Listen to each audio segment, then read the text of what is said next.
Pessoal, como eu falei há pouco sobre petróleo e iria falar no mesmo vídeo sobre o agro e a pecuária, e acabou que começou a ficar grande, 14 minutos, eu quero falar agora sobre esse setor. Olha, para o presidente Lula, final de governo, se reeleger, ou então para quem o candidato que vier concorrer e ganhar, é muito importante ouvir isso. Olha, eu dependo todo dia, eu, o senhor Lula, vocês candidatos, vocês brasileiros, nós dependemos de sentar numa mesa e almoçarmos, jantarmos, irmos ao supermercado, certo? Irmos na feira e achar os preços das coisas, tudo dentro daquilo que foi encontrado a semana passada, retrasada, uma forma mais estabilizada de preço, certo? Hoje não está ocorrendo isso. E está faltando muito. O setor hortigranjeiro já começou a faltar muita coisa, certo? Mas vem o governo, ouviu, seu Lula? Vem o governo, ou vocês que são candidatos, e começa a falar, não, é problema de entre-safra, não é isso que eles gostam? A primeira coisa que eles falam, problema de entre-safra? Pois é por causa da gasolina que subiu muito, por causa do óleo diesel que subiu muito. Ah, não, é por causa de que agora o trabalhador tem que ter uma carteira assinada, vai encarecer mais o trabalhador. Pois é, o negócio é o seguinte, não concordo com nada disso. O problema é o descaso político para resolver as coisas, certo? Desconhecimento também político, porque o político fica lá naquela Casa Brasília, só batendo caneta, né? Só mostrando as canjicas brancas, e começa a achar que está tudo muito bom. Pois é, esse é e não pensa, não põe a cabeça para funcionar, certo? Então, e quando vão falar alguma coisa, é só para falar de partidos políticos. Vocês já notaram isso? É só encrenquinha entre eles, né? Mas assunto mesmo não tem. Igual agora. Observe o candidato pelo PL, filho do presidente inelegível. Esse rapaz que tem tanto rabo preso e teve a capacidade ainda de tentar a presidência, vai tentar a presidência. É só no Brasil mesmo, viu, gente? É só Brasil mesmo. Que um cachorrão assim pode chega mesmo falando vou ser o candidato. É só no Brasil. Parece que sabe como é que o brasileiro uma hora vai ser visto pelo mundo? Com pessoas que acreditam em Papai Noel, pessoas que acreditam na Cinderela, certo? Na Branca de Neve, na Rapunzel, porque a história do rapaz é um conto desse. É uma coisa difícil de acreditar que uma pessoa existe desse jeito, não é? Com tanto rabo preso e não dá em nada, não é? Pois é, a blindagem em cima da política é muito grande. É só no Brasil mesmo. Então vamos lá. O que é que eu quero falar do agro e da pecuária? Que possa resolver esse problema, dar um equilíbrio melhor no preço final, na mesa, no prato, certo? Nas gândulas de supermercado ou nas feiras. Olha, na minha opinião, um primeiro problema que o senhor, seu Lula, deveria combater, financiar, para virar talvez até um órgão do governo, é o atravessador. Eu planto um tomate no meu sítio ou na minha fazenda, certo? A produção do tomate, por causa dos insumos é, defensivos, é, tudo que eu vou usar para adubar a terra ou proteger até a lavoura com defensivos ou adubos, praticamente é tudo importado, certo? É, a ureia, por exemplo, olha, está presa lá na passagem lá, onde está tendo a guerra. Praticamente do mundo inteiro passa por ali. Viu como é que nós somos ainda muito dependentes? Ok, é uma commodity, a gente tem que importar para industrializar, né? Fazer a transformação. Mas, de qualquer forma, se já é assim, nós temos que trabalhar aonde nós estamos, no nosso chão. No nosso chão, se eu planto um tomate, que eu já dependo desse insumo defensivo, o incremento como adubo, eu sofro. O meu tomate, ele, se eu plantasse só uma mudinha, seria 3 centavos, um tomate pronto. Mas como ele tem que receber todos esses ingredientes, né, o adubo o defensivo, a água em quantidade, né, bem forte, a luz para gerar as bombas que vão irrigar, certo? E muitos outros, a mão de obra. O meu tomate, vamos dizer que ele vá a R$ 2. É o meu custo. Vem o atravessador, não me paga mais do que R$ 2,10, R$ 2,20. Meu presidente, entenda isso, rapaz. O senhor passou a vida inteira dentro de salas, como político.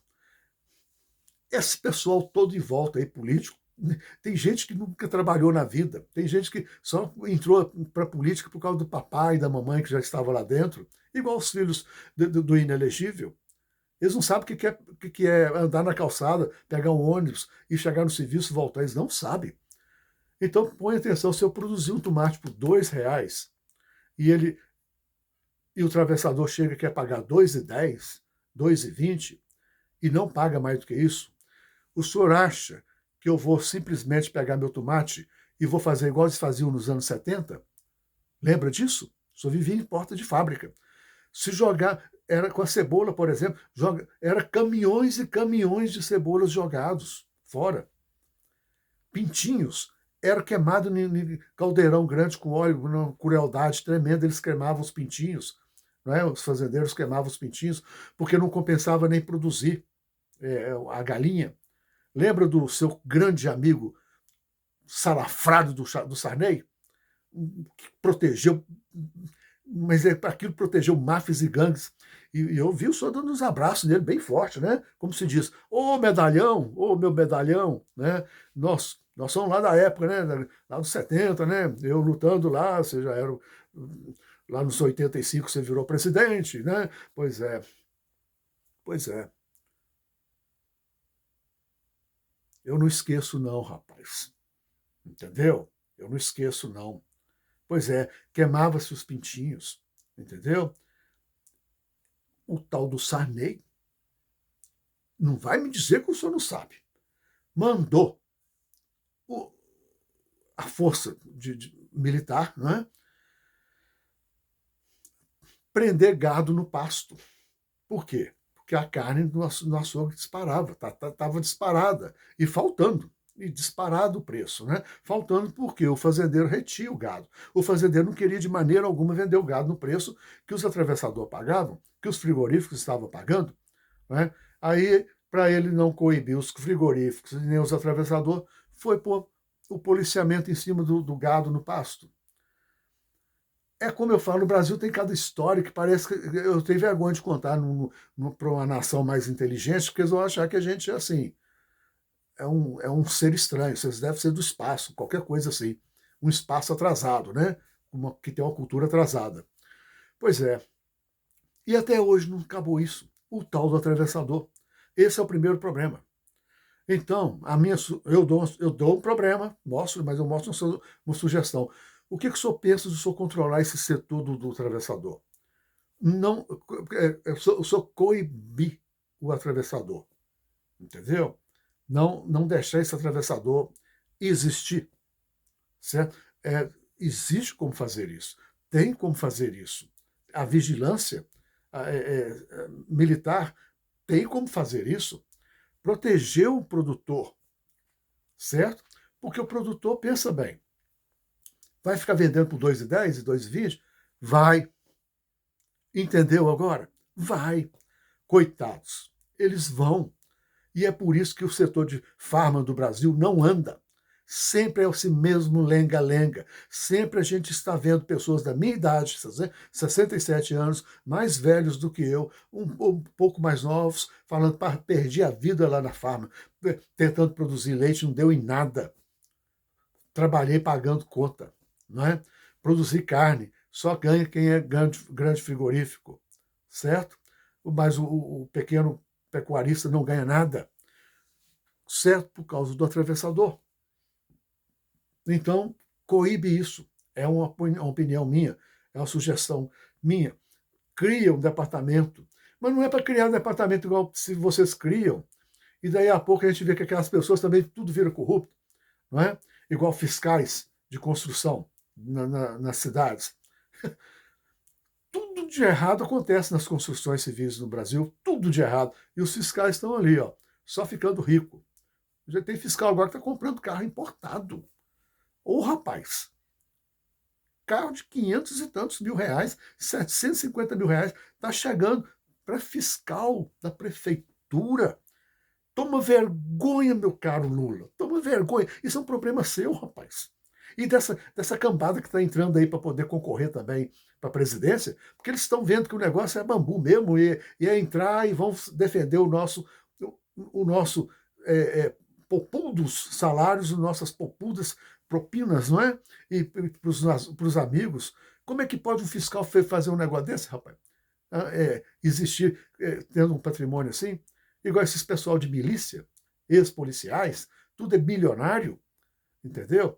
Se tem dúvida, conversa aí com o candidato que você vai enfrentar aí na presidência, esse rapaz, filho do inelegível, esse saco furado que nunca fez nada na vida, só fica com esse bababá de contra PT, contra outros partidos, e que eu estou fazendo política, mas a política que ele faz é essa, não é para trabalhar para o povo, é só para conversinhas de político. Ô, gente, mas como que pode existir um negócio desse? Como que pode existir tanta gente, cara de pau, vagabundo que não faz nada na vida e fica com essas conversinhas como se fosse um grande político, entendeu? Então tá, encerrei aqui sobre essa parte que eu acredito que tem que ser coibida mesmo, certo? É no ferro quente mesmo, viu, presidente Lula? É o tal do atravessador. Porque se eu posso vender meu tomate, produzir por R$ 2, vem o salafrário do atravessador, só me paga R$ 2,10, R$ 2,20, eu posso vender ele no preço mais justo lá no centro da cidade, na feira da cidade. Tem cidades que têm uma organização maior, né? Tem centros maiores que recebem essas mercadorias, hortigranjeiras, né? Então, eu vou vender por um preço perto do preço que está naquela banca. Vamos dizer que a banca está vendendo por R$ 5, né? O quilo do tomate. É dentro daquilo ali que eu vou um pouco menos, porque a banca também, o vendedor de banca final vai ter um ganho e eu vou ter. E é uma área que o senhor tem que vigiar também, para não haver uma extrapolação de preço ali também.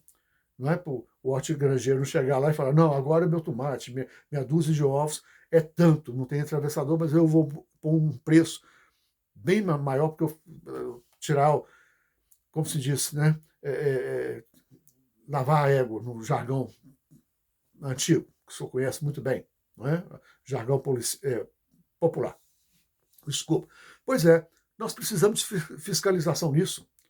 E lá na ponta também, para poder o trabalhador, o brasileiro, seja quem for, comprar de um preço justo, regulado ali pelo governo. O senhor não é estatista? Pois é, hora de atuar sim. Compreendeu? Olha, o outro problema, o número 2 agora. Se o senhor der uma voltinha aí em São Paulo, aí em Brasília, em volta, vai lá em Belo Horizonte, dá uma voltinha lá em Belo Horizonte, Rio, dá um passeio, vai lá no Nordeste, aonde o senhor quiser. Tá, meu compadre?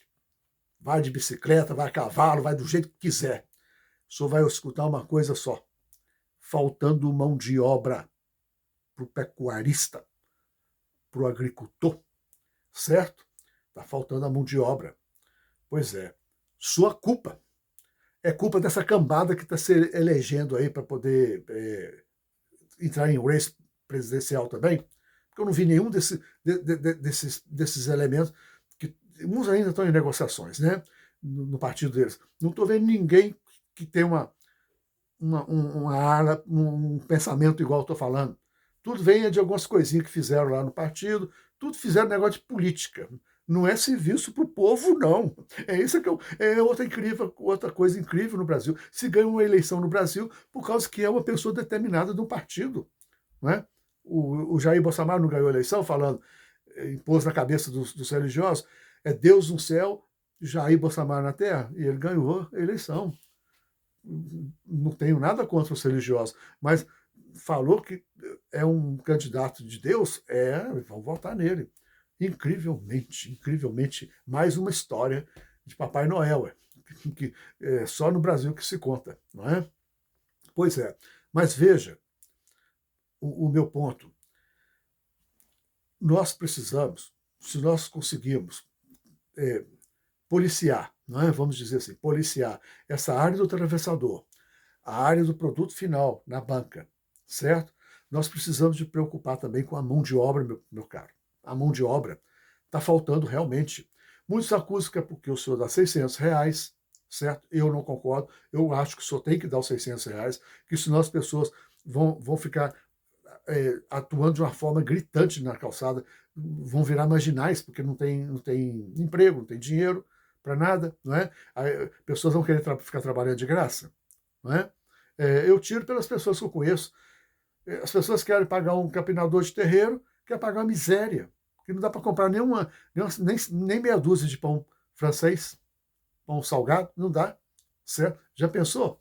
Então, o povo acha que tem que pagar miséria, também fica sem o trabalhador. E o trabalhador precisa de correr atrás dos R$ 600, certo? Atrás desses programas todos de saúde, de benefícios sociais que o senhor criou. E eu bato palma, certo? Mas veja bem, cá na área pecuária, na área rural, no, na área rural, né, pecuária e agrícola, desculpa, a gente tem que dar um fortalecimento de fiscalização, certo? Não só coibindo o atravessador, não só coibindo o ponto final de venda, mas é na mão de obra. O trabalhador rural precisa de. O governo do senhor precisa de criar muitas, muitos benefícios para um trabalhador pertencer à área rural. Eu vou falar rural para encurtar, não dizer ficar falando todo o tempo, é pecuária e agrícola, certo? Veja bem, vou me candidatar a esse programa do senhor, um programa que quer ajudar a pessoa que vai entrar para a área rural como trabalhador. Então, o senhor pode trazer benefícios fiscais para essa pessoa na seguinte forma: ele pode pagar menos imposto de renda no salário que ele vai ganhar, que eu acredito que automaticamente, ele já vai estar pagando menos imposto de renda. O senhor não fez em R$ 5.000? Eu não acredito que uma pessoa que vai trabalhar na lavoura ou na pecuária vai ganhar acima de 5.000, porque está tão baixo o salário ali que, entendeu? Vai criar uma inflação muito grande. Tem que ir tudo gradualmente, não é? Mas veja o senhor, é um benefício. Pode ser criado esse benefício fiscal, ajudá-los a comprar remédio na farmácia. O governo vai subsidiar isso para poder facilitar para essa pessoa ficar lá no campo como um empregado, como um colaborador, né, ruralista, não é? Essa pessoa só pode criar para eles um benefício familiar para ele, se a família dele está alocada na cidadezinha do interior, ou seja, até na cidade grande, e ele está cá no campo, o senhor vai fazer um agendamento de despesa dessas pessoas. O senhor vai ajudar essa pessoa, ficar com a família dele, a pagar um aluguel, porque é caro para ele. Ele é um trabalhador rural, entendeu? O senhor vai ajudar a pagar, subsidiar o aluguel para ele. O senhor vai subsidiar uma escola para os filhos dele. Aí eu já sei o que o senhor já deve estar falando. O senhor já deve estar até rindo, né? Que vai aparecer um país inteiro para ir contra isso, né? Porque que um trabalhador rural tem tanto benefícios assim. Então, vamos pensar o seguinte: é muito benefício. Mas se o senhor está conquistando um time de gente para trabalhar no campo, o senhor está conquistando um time de gente. O senhor está fortalecendo um setor atualmente que não existe no Brasil, porque o trabalhador rural, ele pulou para a cidade. Ele pulou, veja nos campos, como eu te pedi, pega a bicicleta, pega o cavalo, pega o jumento, vai dar uma volta para o senhor ver como é que está a coisa. Está terrível. E isso vai encarecer tudo na alimentação do brasileiro. Principalmente tudo que vem de sítios pequenos, sítios e fazendas pequenas, vai encarecer mesmo. E essa estrutura, ela é fundamental para uma cidade existir. O senhor sabe disso. Seja uma cidade grande como São Paulo, seja uma cidade pequena, pequenininha, bem pequenininha, mas ela depende desse setor. Entendeu? Ela depende mais desse setor do que um posto de gasolina lá na região, do que um aeroporto lá na região, porque aquilo ali é fundamental, aquilo ali é a subsistência alimentar da cidade, das cidades pequenas, das cidadezinhas micro. Compreendeu, meu prezado? E esse pessoal que vai falar, não tem que valorizar tanto um trabalhador assim, um colaborador assim. Desculpa, é porque eu não gosto dessa palavra trabalhador, para mim é colaborador. Pois é, não tem que, essas pessoas só não têm que dar ouvido. Porque, olha, essas pessoas que fazem esse tipo de comentário, presidente Lula, eles não têm o conhecimento do dinheiro que um país tem. Eles pensam que é tudo. O senhor sabe do que eu estou falando, dos fundos que a gente tem, certo? E esses fundos emergenciais, os fundos que existem de muitos desmembramentos dentro da administração pública, certo? Que pode manter isso. É só a dívida pública, por exemplo, é só começar a lapidar essa dívida, porque tem muito cabide de emprego dentro desse negócio, tem muita maracutaia, tem muito dinheiro engessado dentro dessa dívida que não deveria estar pagando dessa dívida. Para o senhor, por exemplo, para o senhor sabe que no Brasil existe milhares de cidadezinhas micro, bem micro, né?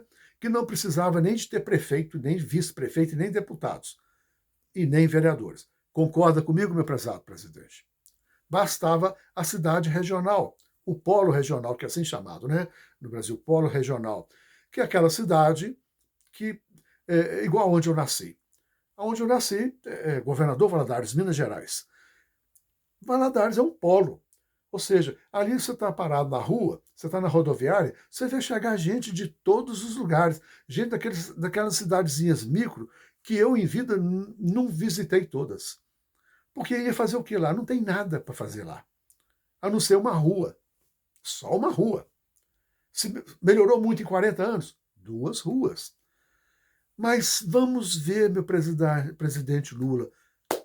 Alô, presidente Lula? Alô, essa cambada que está entrando aí para concorrer à presidência? Vamos ver. Lá tem prefeito, rapaz. Uau! Tem vice-prefeito. Uau! Vereador com secretários. Rapaz, há um aqueles armamentos assim que a gente usa na guerra para incendiar, chegar a incendiar essa cambada de prefeitura que só é uma dívida, rapaz. Isso é dívida pública pura, para gente que não faz nada. Só estão embolsando. Entendeu? Eu lembro que teve tem um amigo que escreve, que dialoga aqui no YouTube. Ele faz ótimos vídeos, certo? E ele relatou ele faz sobre política. Ele relatou um fato que ele viu. Ele foi fazer uma visita lá no Nordeste, e lá ele chegou na determinada cidade. Eu mesmo nunca nem tinha visto falar aquele nome, nem ele. Então, ele falou que a cidade lá é uma pobreza gritante, mas absurdamente gritante, certo? Mas tinha lá, acho que 2 quadras de futebol de salão feitas com chão polietileno, esse chão de plástico, muitos falam que é plástico, mas aquele é um polietileno, né? Com refletores e tudo. Rapaz, Quer dizer que o prefeito lá, o vice, aquela cambada de vereadores, né, é, usando o dinheiro ali daquela região, que não tinha comércio, não tem nada, mas assim, parece que vendiam, tinha um setor lá de minério que vendia pedras, e eles embolsavam, né? O, os royalties, começa por aí, os impostos daquela indústria, né? Foram construir isso, meu prezado presidente, certo? Se o senhor quiser verificar a notícia, Portal do José, pode ler lá. Eu leio ele, eu escuto ele. É um senhor que tem uma identificação muito perfeita com o meu ponto de uma pessoa justa, uma pessoa honesta, certo? E uma pessoa coerente de tudo que fala. Inclusive, ele protege muito o lado da nossa política de uma forma correta. E não essa vagabundagem desse governo que se foi, não.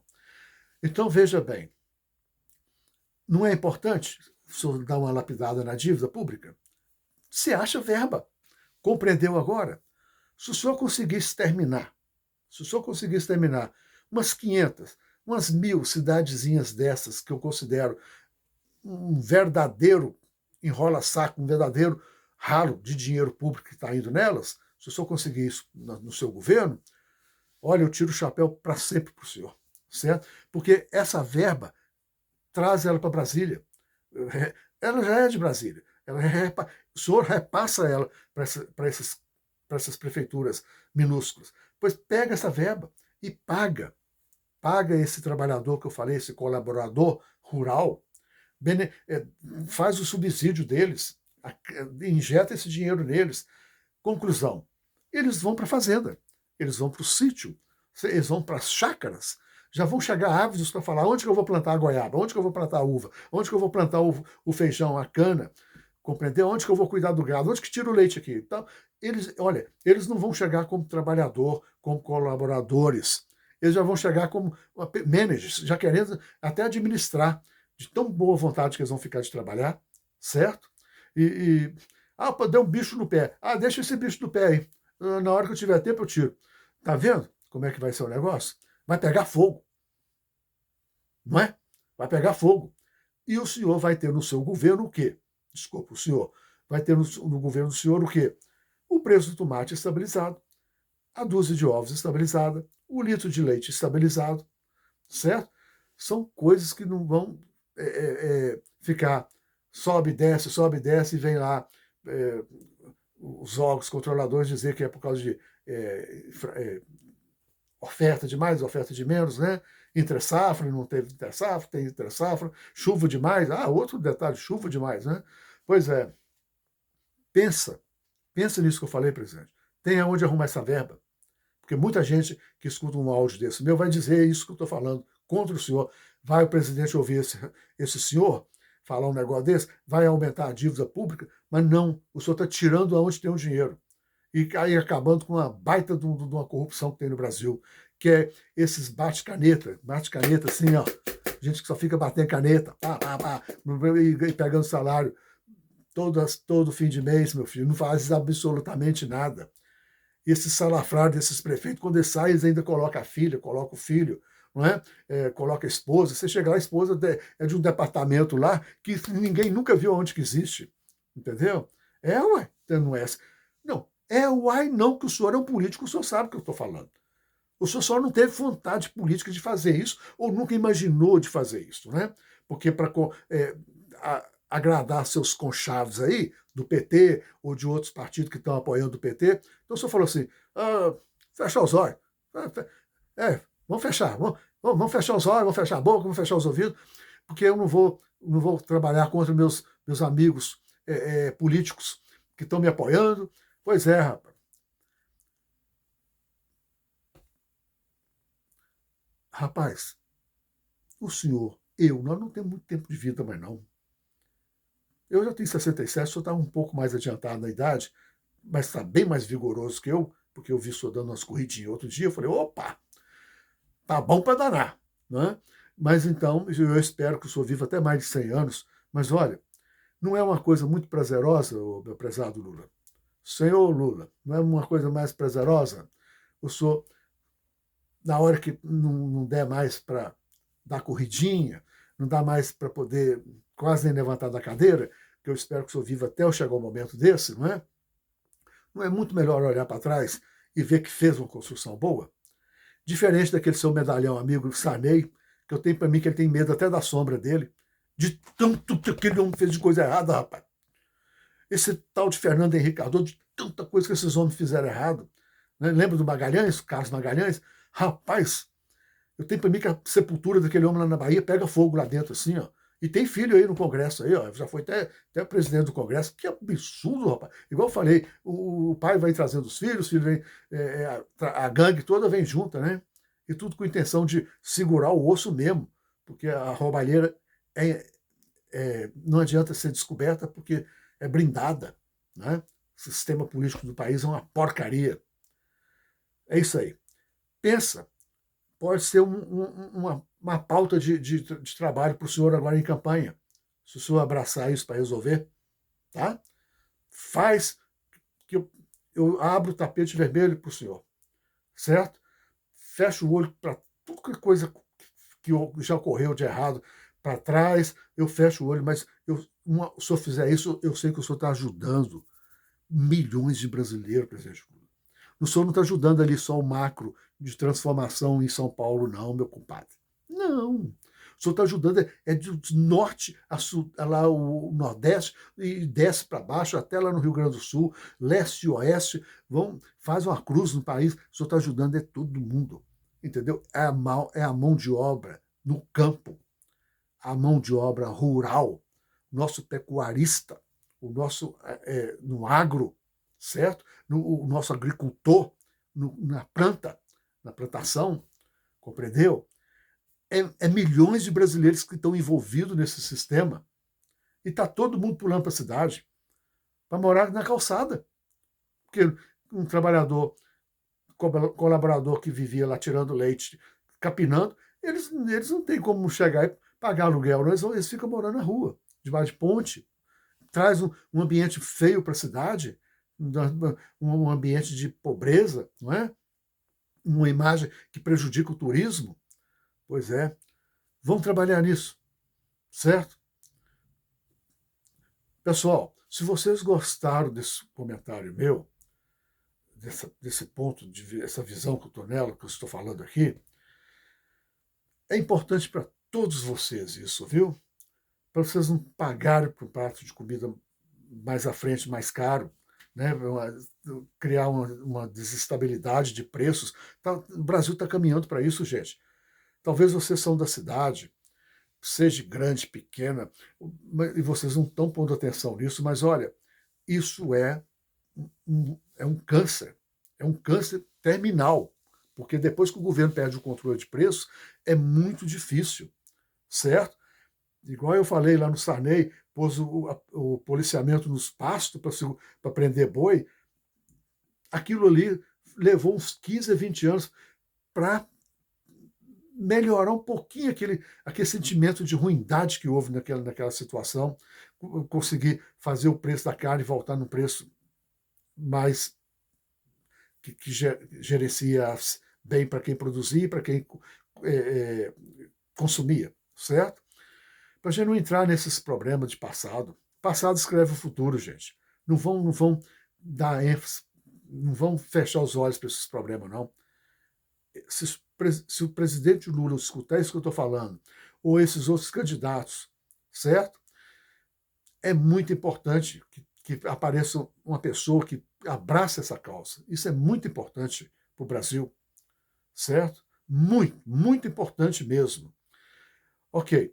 Se vocês gostaram, dê um joinha, se inscrevam, comentem, porque é muito importante o comentário, não é? E, de novo, muito obrigado pelo tempo que vocês disponibilizaram em me escutar. E vamos para frente. Vamos torcer que as coisas andem. Dentro disso que eu falei, que isso é muito bom para o Brasil, tá? Um abraço, gente. Obrigado.